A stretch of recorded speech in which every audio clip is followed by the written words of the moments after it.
In today's video, I'm going to show you how to winterize your Cub Cadet LT46 XT1 Enduro Series. It's filthy right now. I just got finished with the final bagging of my leaves.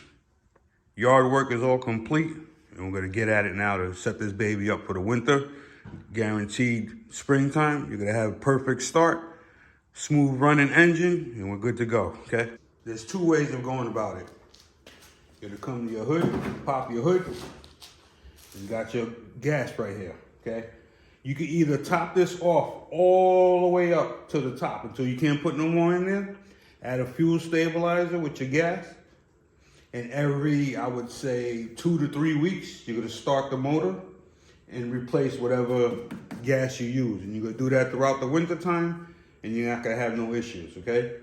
Because the more gas is in here and the stabilizer, the less chance you have of having water build up in your gas and your gas going bad on you. Okay, it's not like a car where you have 18 or more gallons of gas. This is only a 2.5 gallon tank, so you have an increased risk of water buildup that comes up in here. Okay, that's not the way I'm gonna do it today. Today I'm gonna completely drain the gas out of the mower, so you don't have to worry about starting it up throughout the winter months. What you're gonna need are a set of pliers or channel locks like this. You're gonna need a container to store the gas or get rid of it, whichever you want. You're gonna put your container down here by the tire, and here's where you have your fuel filter. You're not gonna get the one before the fuel filter, this clamp right here. You're gonna come with your channel locks, like so. Squeeze them together and move the clamp further up. Okay, this releases the clamp pressure on the fuel filter. You're gonna grab your hose and your fuel filter. In this motion, you're gonna rock it back and forth to loosen up the line, and you're gonna pour it right into your container. And we're gonna drain it out like that. Like so. You're gonna have gas coming out this side and this side, but not too much over here, okay? Like so. So you're not too much from here, but over here, you can see the gas dripping out. As the gas is draining from here, open up your gas cap and let the air in. It's gonna drain much faster. See? Just like so. You're gonna do that till the tank is completely drained, and I'll show you the next step after that. Notice there's still gas in the line and in the carburetor.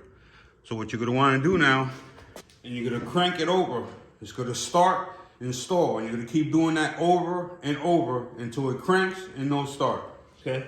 That's getting all the gas out of the lines, out of the filter, and out of the carburetor. You wanna get as much as you can off. So if it starts up, let it do its thing. If you see down here, you'll notice the gas will drain out of here real quick.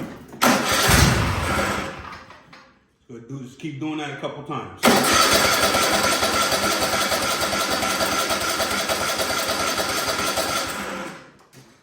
After you have most of the gas out, the whole system, you're gonna reconnect your line for your gas and your fuel filter. Take the line, press it in all the way up, like so. Take your channel locks, lock them onto your clamp, release the pressure, and move your clamp back up to where it was, to the, like so. Right to the tip, to the edge. Okay. You could get Sta-Bil fuel stabilizer.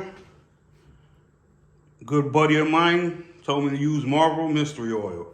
You can add a couple ounces to your gas tank. Not much. About that much right there. And you're gonna crank it again.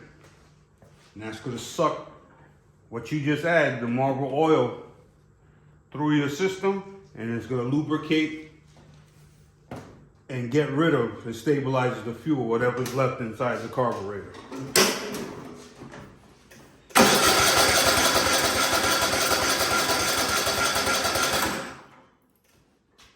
You can see in here now, the red stabilizer I just added is in here now, okay? So now if it's in here, it's gonna go into your carburetor. Put your gas tank back on. And right now, your fuel system is completely drained of gas.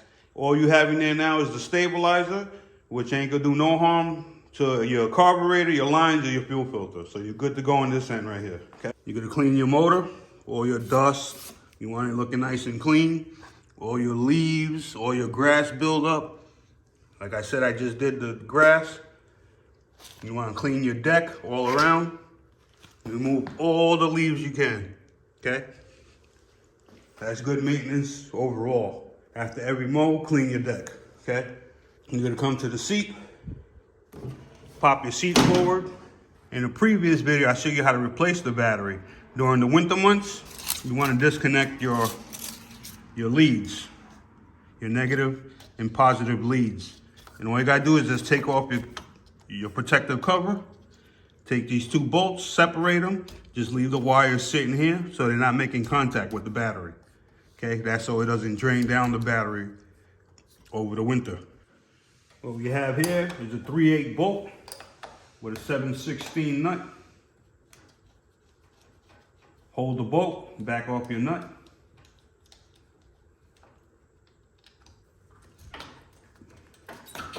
Pull out your bolt with the cable like so. Put your nut back on the bolt. Put your cap back over. Let it sit here like that. Do the same thing for the negative side.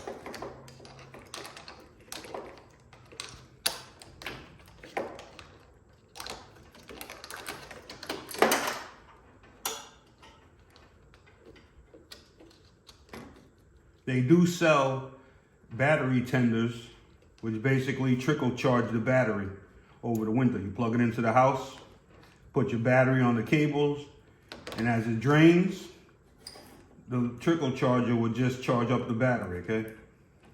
Very low voltage. You don't have to go that route. Do like this, your battery's not gonna drain, okay? Same thing as the battery will be sitting on the shelf, it's not gonna drain down much, okay? I got both my leads disconnected. I'm gonna just leave them sitting here like so. Put your seat down. I also recommend, if you're not gonna be starting it up, always take your bags off. Put them in your shed upside down, hanging like this, okay? The reason you do that, you don't want mice to make nest inside your thing. If it was up like that, they'll bore a hole in here and build their little nest. So you don't want to give them any opportunity to do so. So hang both your bags in the upside down. You got the handles. This is what I do every year. Never had mice issues in my shed. Boom, okay? Just hang them upside down inside your shed. We're gonna clean out the bagger. We're gonna clean all the grass clippings. You don't want grass to sit on top of metal parts, okay? You don't want grass to sit in here like this, causing this to rust out on you, okay? So we're gonna clean all this up. We're gonna disconnect our hoses. You can leave the bagger on the back. You can leave this sitting here like so, and you won't have no issues unless you want to disconnect it. I got a video on installing the bagger. It would just be the opposite, to take this off and store it in the shed.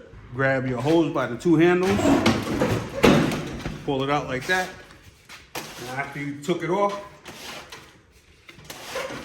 this works in a, to back it out, you have to tighten it, okay? So we're going to tightening pattern, which is turning it to the right clockwise. And that's where it releases it.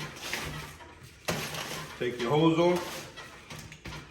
And as you can see, I've had this on here since I installed the bagger. I have a video on that. And you can see no cracks, no issues whatsoever, besides it getting dirty. So take your hose out. You're gonna store this in your shed or garage. Standing straight up like so. You're gonna come to your chute. You're gonna take your wind nut off here. Like so. Set that aside. Lift up your flap. Pull off the backside where the wind nut was on. And pull your chute up. You got one pin over here, guide rod. And you're gonna store this in the shed. I like hanging up my stuff. So I would hang it up like this, facing straight down. After you take your chute off, you're gonna take your wing nut and put it back on so you don't lose it. Like I said, I'm gonna thoroughly clean my deck, top side and bottom side. If you have ramps, you can drive it up on the ramp so you can get access to the bottom of the deck and clean it out. Hit it with the leaf blower. Get a soft bristle brush, brush all your grass clippings off. Whatever you have to do, clean it as good as possible. And that's basically it. Come springtime, I'm gonna show you how to lubricate all the lube points all around the tractor, and you'll be ready to rock. Pour fresh gasoline inside the mower, connect your batteries, check your oil, crank it up, and you're good to go, okay? Hope that video helped you. Questions, comments, leave them below. I get back to everyone. If the video did help you, please subscribe because I have more videos coming out on many different things. Okay? Take care, fellas.